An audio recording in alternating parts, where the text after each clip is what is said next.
नमस्कार, मैं रवश कुमार सभी पेंशन भोगियों का स्वागत है एक बार फिर से। दोस्तों, इस वक्त पेंशन धारकों के लिए 3 प्रमुख बड़ी खबरें निकलकर सामने आई हैं, जो कि हर पेंशन धारक कर्मचारी के लिए जानना बेहद जरूरी है। जी हां दोस्तों, पहली बड़ी खबर की बात करें तो ब्रेकिंग न्यूज आई है। जनवरी 2026 से 17,500 ईपीएस पेंशन कंफर्म्स को लेकर बड़ी खबर आई है। जी हां दोस्तों, तो जनवरी से ही 17,500 न्यूनतम पेंशन किस तरीके से तय बताई जा रही है और लाखों पेंशन भोगियों के लिए बड़ी राहत किस तरीके से आई है। ईपीएस 95 की पेंशन को लेकर बिग अपडेट 2026 के अंदर किस तरीके से और कौन सा निकल कर आया है, पूरी जानकारी इसके बारे में आप सभी को दी जाएगी। और इसी के साथ अगली जो ब्रेकिंग न्यूज आ रही है वो है कर्मचारियों को मार्च 2026 से पहले मिलेगा बड़ा तोहफा। जी हां दोस्तों, करोड़ों कर्मचारियों के लिए यहां पर बड़ी राहत बताई जा रही है। मार्च 2026 से पहले ईपीएफ से जुड़ा है एक बड़ा तोहफा। तो आखिरकार दोस्तों, 2-3 महीनों के इंतजार के बाद यहां पर जो है बड़ी खबर आई है। ईपीएफ से जुड़ा हुआ बड़ा तोहफा आपको मिलने जा रहा है, जो कि मार्च से पहले मिलेगा।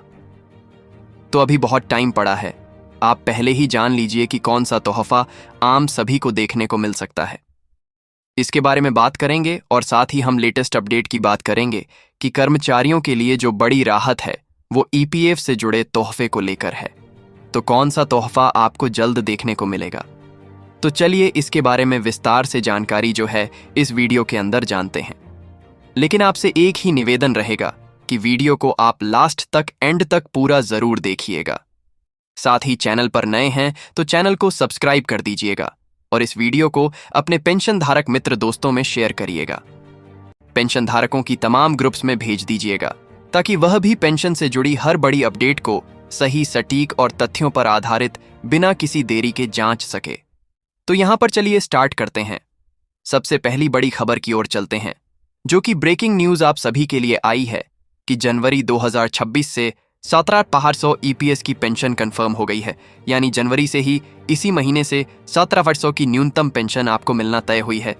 लाखों पेंशन भोगियों के लिए यह जो खबर आई है ये बड़ी राहत भरी है। तो चलिए ईपीएस 95 पेंशन को लेकर आइए इस बड़े अपडेट की विस्तार से चर्चा करते हैं। जी हां, 2026 से ईपीएस 95 पेंशन भोगियों के लिए ऐसी खबर सामने आ रही है जिसका जो इंतजार है वह लाखों रिटायर्ड कर्मचारियों को सालों से था। जी हां, एम्प्लॉय पेंशन स्कीम यानी ईपीएस 95 के तहत न्यूनतम पेंशन को 17,500 किए जाने की चर्चा ने बुजुर्ग पेंशनर्स के बीच नई उम्मीद जगा दी है। बढ़ती महंगाई, दवाइयों के खर्च और सीमित मासिक आय के बीच यह अपडेट पेंशन भोगियों के लिए आर्थिक राहत की तरह जो है देखा जा रहा है।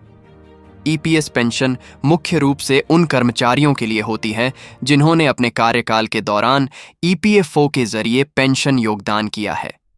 कब तक बहुत बड़ी संख्या में पेंशनर्स को बेहद कम राशि मिल रही, जिससे रोजमर्रा का जो खर्च चलाना मुश्किल हो गया था। ऐसे में 2026 से न्यूनतम पेंशन जो है 17,500 यानी कि 17,500 की बात करें, पेंशन सिस्टम में एक बड़े सुधार के रूप को यहां पर देखा जा रहा है। बहुत ही बड़ा यह कदम देखा जा रहा है। अब दोस्तों, 17,500 न्यूनतम पेंशन का मतलब क्या है? तो जनवरी 2026 से अगर अपडेट लागू होता है तो इसका सीधा मतलब ये होगा कि एम्प्लॉय पेंशन स्कीम 10/995 के तहत आने वाले किसी भी पात्र पेंशन भोगी को यहां पर 7,500 से कम मासिक पेंशन नहीं दी जाएगी। जिन पेंशन धारकों को अभी 1,000, 2,000 या फिर 3,000 जैसी कम राशि मिल रही थी, उनके लिए पेंशन बढ़ाकर न्यूनतम स्तर तक लाई जा सकती है। इससे पेंशन को हर महीने तक न्यूनतम आय पेंशन धारकों को मिलती रहेगी, जिससे घर का खर्चा हो गया, दवाइयां, बिजली, पानी के बिल और अन्य जरूरी खर्चे पूरी करने में थोड़ा बहुत आसानी हो जाएगा। बुजुर्गों के लिए यह सिर्फ पैसों की बात नहीं है, बल्कि सम्मान और आत्मनिर्भरता से जुड़ा हुआ भी एक अहम मुद्दा बन गया है। वहीं बात करें कि पेंशन बढ़ाने की आखिरकार जरूरत क्यों महसूस की गई, क्यों यह जरूरी है पेंशन बढ़ाना, 17,500 करना। चलिए इसके बारे में बात करते हैं। तो पिछले 1 दशक में महंगाई ने जबरदस्त इजाफा हुआ है। दवाइयां हो, इलाज हो, किराया हो, राशन और दैनिक जीवन के अंदर काम आने वाली चीजों की कीमतें जो है वह लगातार बढ़ी हैं। लेकिन ईपीएस पेंशन में लंबे समय से अभी तक कोई बदलाव नहीं किया गया है। कई पेंशनर्स तो 1,000 से 10,500 और 500 तक की मामूली पेंशन के बीच हाल फिलहाल में पा रहे हैं। जो आज के समय में बेहद कम है, बहुत कम है। ऐसे में सरकार और संबंधित संस्था पर लगातार दबाव बनाया जा रहा था कि पेंशन्स की राशि अब उनको यहां पर इंक्रीज करनी चाहिए, बढ़ानी चाहिए।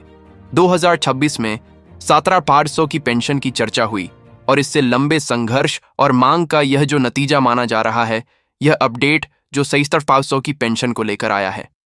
अब यहां पर सवाल रहता है कि किन पेंशन धारकों को सबसे ज्यादा जो है वह फायदा मिलेगा। तो इस अपडेट का सबसे ज्यादा फायदा उन EPS 95 के पेंशनर्स को यहां पर मिलने वाला है, जिनकी मौजूद पेंशन बहुत ज्यादा कम है। खासकर निजी कंपनी के अंदर जो रिटायर्ड कर्मचारी हैं, कम वेतन पर काम करने वाले लोग हैं, लंबे समय से पेंशन पर निर्भर जो बुजुर्ग हैं, वह अब जो है बड़ी राहत महसूस कर पाएंगे। इसके अलावा विधवा पेंशनर्स हो गए, आश्रित परिवारों के लोग हो गए, काफी बढ़ोतरी अहम हो सकती है। हालांकि अंतिम लाभ इस बात पर भी निर्भर करेगा कि सरकार और कर्मचारी जो भविष्य निधि संगठन है, वह कौन से नियम और कौन सी पात्रता शर्तें तय करते हैं। लेकिन यह जो अपडेट है, यह बहुत ज्यादा खास बताया जा रहा है, क्योंकि 7,800 की पेंशन से अब बुनियादी जरूरतें थोड़ी बहुत आसानी से पूरी जरूर हो सकती हैं। यह सभी के लिए बहुत बड़ी उम्मीद है। अब इसके बाद अगली बड़ी खबर को लेकर बात करें तो ब्रेकिंग न्यूज आप सभी के लिए आ चुकी है, क्योंकि कर्मचारी जो हैं उनके लिए मार्च 2026 से पहले बड़ा तोहफा मिलेगा।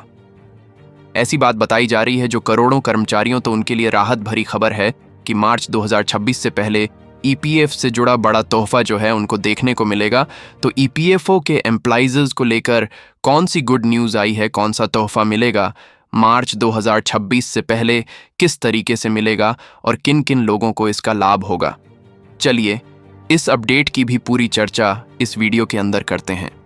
देश के करोड़ों कर्मचारियों के लिए एक बड़ी खुशखबरी सामने आई है जो जीवन बदलने वाली साबित हो सकती है।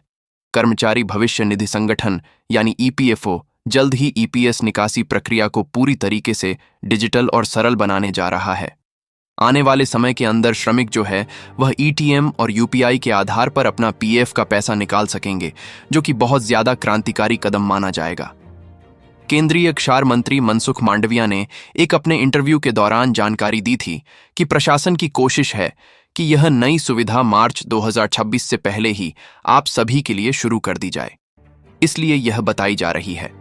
श्रम मंत्री ने बताया कि अभी भी वर्कर्स जरूरत पड़ने पर EPS का 75% हिस्सा तुरंत निकाल सकती हैं, लेकिन प्रक्रिया में कई फॉर्म तकनीकी परेशानियां आती हैं और यही कारण है कि सरकार ने इसे पूरी तरीके से बदलने का निर्णय ले लिया है। जनवरी 2026 तक यह महत्वपूर्ण योजना जो है अंतिम चरण में पहुंच चुकी है और जल्दी देश के अंदर लागू होने की भी संभावना है। यह नई सुविधा कर्मचारियों को उनके धन तक तेजी से और आसानी से पहुंच प्रदान करने के लिए बनाई गई है, यानी डिजिटल निकासी की नई व्यवस्था लागू की जाएगी। इन्हीं समस्याओं को खत्म करने के लिए EPFO एक ऐसा सिस्टम तैयार कर रहा है जिसमें PF निकासी ATM और UPI जैसी सुविधाओं के जरिए हो सके। इससे कर्मचारियों को बैंक या फिर दफ्तर के चक्कर नहीं लगाने पड़े, धनराशि तेजी से खाते में पहुंच सके। मंत्री ने कहा कि EPS का पैसा पूरी तरीके से कर्मचारियों का होता है, लेकिन फिलहाल इसमें निकालने के लिए अलग अलग फॉर्म, अलग अलग श्रेणियां और अलग अलग शर्तें हैं। यही वजह है कि कई बार दावे अस्वीकार हो जाते हैं और या फिर लंबे समय तक वह लंबित पड़े रहते हैं, पेंडिंग में पड़े रहते हैं। सरकार अब इस पूरी प्रक्रिया को सरल और पारदर्शी बनाने पर काम कर रही है, ताकि पेंशन धारकों को उनके पैसे के लिए कोई ना रोक सके, कोई रोक टक ना हो सके। हाल ही में EPFO ने PF निकासी से जुड़े कई अहम सुधारों को भी मंजूरी दी है। जनवरी 2026 से इन सभी महत्वपूर्ण सुधारों की पूरी तैयारी जो है कर दी जा चुकी है। कर्मचारी इसका बेसब्री से इंतजार कर रही है। यह व्यवस्था आपात स्थिति के अंदर विशेष रूप से उपयोगी जो है वह साबित हो सकती है। ऐसा बताया जा रहा है क्योंकि पहले PF का पैसा निकालने के लिए 13 अलग अलग श्रेणियां थीं, जिसमें भिन्न भिन्न नियम और सेवा शर्तें थीं। इनमें कर्मचारियों को भ्रम की स्थिति रहती और समझना मुश्किल था। अब इन सभी श्रेणियों को मिलाकर नियमों को आसान कर दिया है, जो सराहनीय कदम है। सबसे बड़ा बदलाव यह है कि उनकी PF निकासी सिर्फ कर्मचारी का योगदान ही नहीं, बल्कि नियोक्ता का योगदान, उस पर मिलने वाला ब्याज भी यहां पर शामिल।